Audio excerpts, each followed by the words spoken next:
Good morning students. आज हम +2 कक्षा का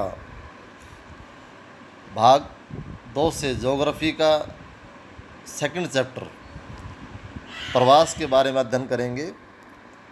प्रवास के प्रकार, कारण और परिणाम। तो सबसे पहले प्रवास क्या है। जैसा कि इस चित्र में दिखाया गया है कि लोग एक स्थान से दूसरे स्थान पर आपको जाते हुए दिख रहे हैं। प्रवास का अर्थ है कि एक स्थान से दूसरे स्थान पर जाकर बसना, वो प्रवास कहलाता है। यहाँ पर आपकी पुस्तक में एक एग्जाम्पल द्वारा आपको समझाया गया है कि प्रवास क्या है। यह छत्तीसगढ़ के भिलाई इस्पात संयंत्र में एक अभियंता के रूप में कार्य कर रहे राम बाबू का जन्म बिहार के भोजपुरी जिले के एक छोटे से गांव में हुआ। 12 वर्ष की आरंभिक आयु में माध्यमिक स्तर का अध्ययन पूरा करने के लिए वह निकटवर्ती कस्बे आरा में गया। वह अपनी अभियांत्रिकी डिग्री के लिए झारखंड में स्थित सिंदरी गया और बाद में भिलाई से उसे नौकरी मिल गई, जहां वह पिछले 31 वर्षों से रह रहा है। उसके माता पिता अशिक्षित थे और उनकी आजीविका का एकमात्र स्रोत कृषि से होने वाली अल्प आय थी। उन्होंने अपना सारा जीवन उस गांव में गुजार दिया। तो यहाँ पर आपने राम बाबू को देखा कि कहाँ कहाँ उसने शिक्षा ग्रहण की और कहाँ नौकरी की।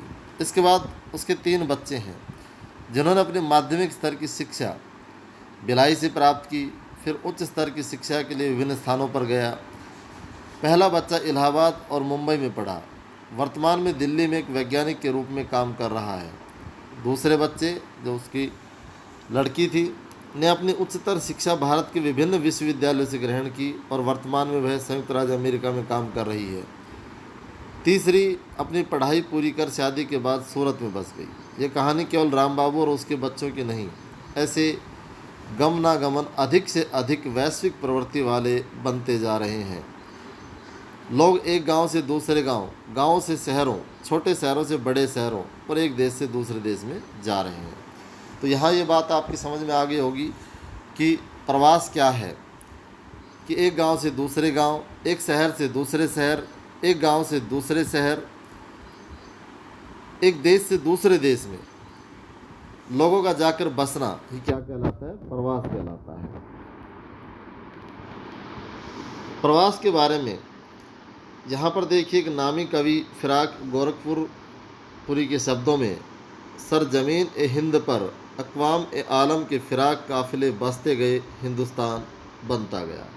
अर्थात विश्व के सभी भागों से लोगों के कारवां भारत में आते रहे और बसते रहे। इसी से भारत की रचना हुई। इसी प्रकार भारत से भी बड़ी संख्या में लोग बेहतर अवसरों की तलाश में विभिन्न स्थानों पर, विशेष रूप से मध्य पूर्व और पश्चिमी यूरोप के देशों, अमेरिका, ऑस्ट्रेलिया और पूर्वी और दक्षिण पूर्वी एशिया में प्रवास करते हैं। भारतीय प्रवास का सबसे अहम काल था कि जब ब्रिटिश काल में भारत के लोगों को काम करने के लिए दूसरे देशों में एक एग्रीमेंट के तहत ले जाया गया। उस समय भारत के बहुत सारे लोग बहुत सारे देशों में, जहाँ पर ब्रिटिश लोगों का राज था, उनके उपनिवेश थे, उन देशों में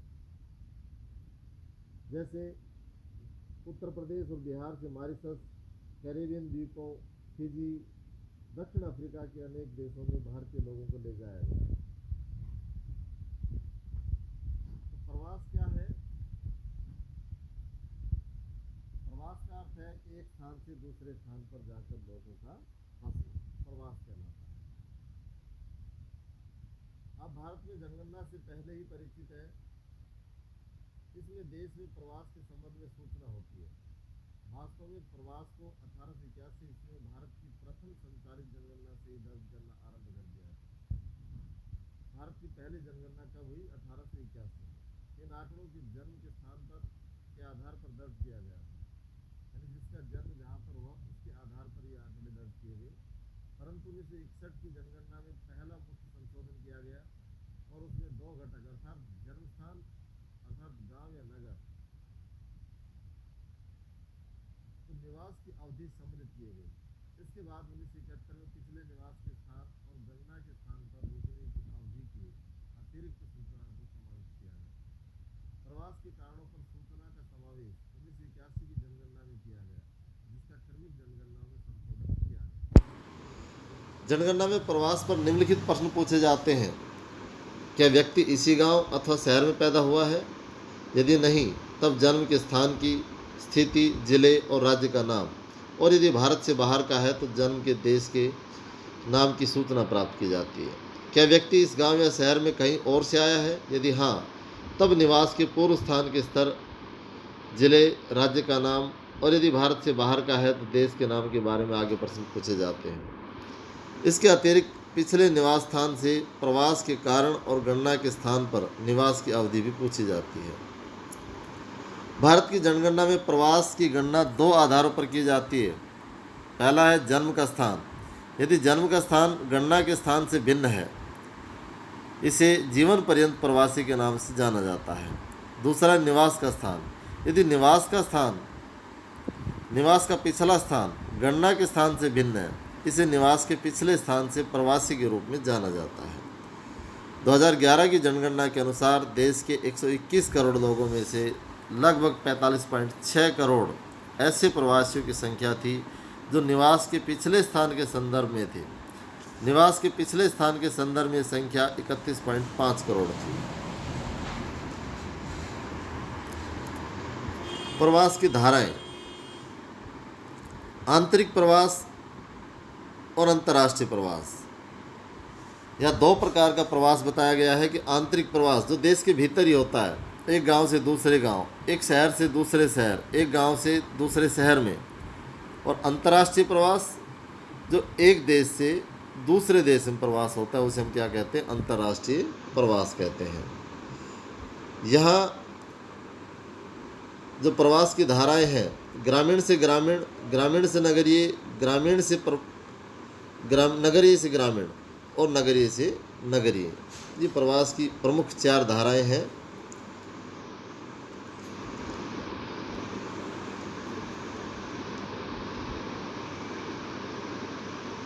प्रवास में स्थानिक भिन्नता। महाराष्ट्र, दिल्ली, गुजरात और हरियाणा जैसे राज्य उत्तर प्रदेश, बिहार, राजस्थान इत्यादि जैसे अन्य राज्यों से प्रवासियों को आकर्षित करते हैं। प्रवासियों में महाराष्ट्र का सूची में प्रथम स्थान है। इसके बाद दिल्ली, गुजरात और हरियाणा आते हैं। दूसरे ओर उत्तर प्रदेश और बिहार वे राज्य जहां से प्रवासियों की संख्या अधिक है।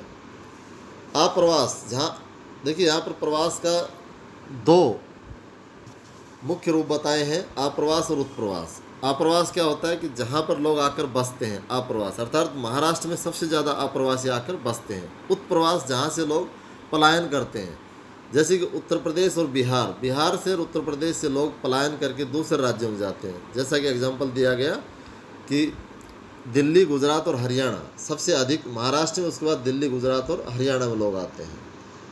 अब प्रवास के कारण क्या है, लोग क्यों जाते हैं? सामान्य रूप से तो कोई भी व्यक्ति अपना घर छोड़ना नहीं चाहता, लेकिन उनके जाने के कारण क्या है? यहाँ देखिए, जो प्रवास के कारण है, सबसे प्रमुख कारण है प्रवास का कि रोजगार की तलाश में लोग एक स्थान से दूसरे स्थान पर जाते रहते हैं। तो यहाँ पर जो कारण है उसको मुख्य रूप से 2 संवर्गों में रखा गया है, प्रतिकर्ष कारक और अपकर्ष कारक। प्रतिकर्ष उस फैक्टर क्या है, यानी जो लोगों को निवास स्थान अथवा उद्गम को छुड़वाने के लिए कारण बनते हैं, और अपकर्ष क्या है, जो लोगों को अपनी ओर आकर्षित करते हैं। पुश मीन्स यहाँ पर धकेलना, पुल खींचना। तो प्रतिकर्ष ऐसे कारण जो लोगों को प्रवास के लिए मजबूर करते हैं, अर्थात ऐसे स्थान जहाँ पर रोज़गार नहीं है, रहने की स्थिति अच्छी नहीं है, सुरक्षा की दृष्टि से वो स्थान उचित नहीं है, तो लोग उस स्थान को छोड़कर दूसरे स्थान की ओर जाएंगे। तो ये किसके कारक हो गए? प्रतिकर्ष के कारक हो गए। अपकर्ष के कारक क्या है? इसका उल्टा कर दो कि अपकर्ष जहाँ लोगों को अच्छी सुविधा मिलेगी, रोज़गार के अवसर मिलेंगे,